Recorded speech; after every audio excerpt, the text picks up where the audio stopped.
History called the GI generation to greatness twice in its life.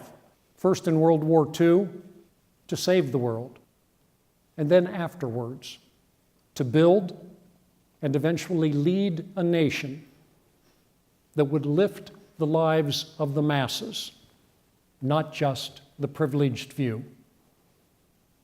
And most agree the GIs delivered greatness.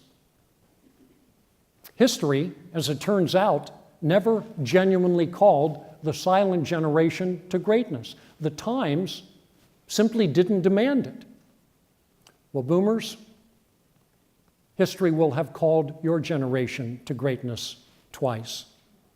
The first time in your young adulthood.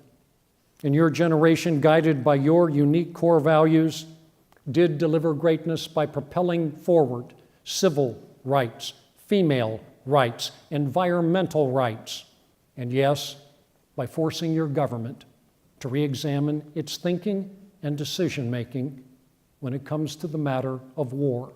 Remarkably, your generation achieved that greatness despite the fact that you held not one position of power and possessed absolutely no financial clout, and facing a thick granite wall of resistance from the older generations who did have the money and did hold the positions of power.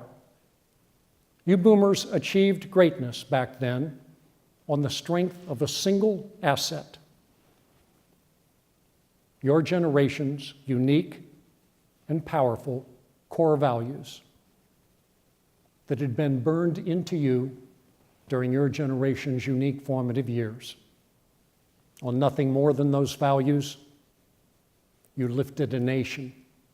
But now today, and for a brief time only, you boomers have it all.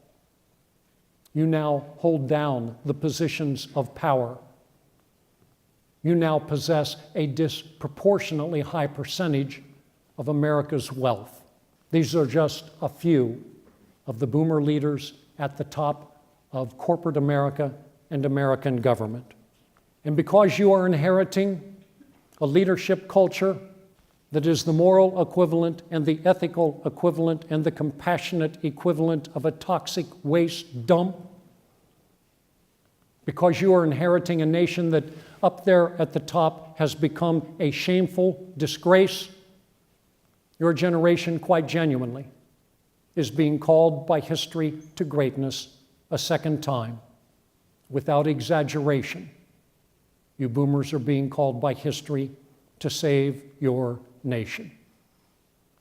And because the times and the teachings of your unique formative years have prepared you so perfectly for leadership, you boomers must bear the pressure of having no excuse for failure. There actually is a logical, historical explanation for the leadership performance of the silent generation. For you boomers, there is no such explanation. You have no excuse.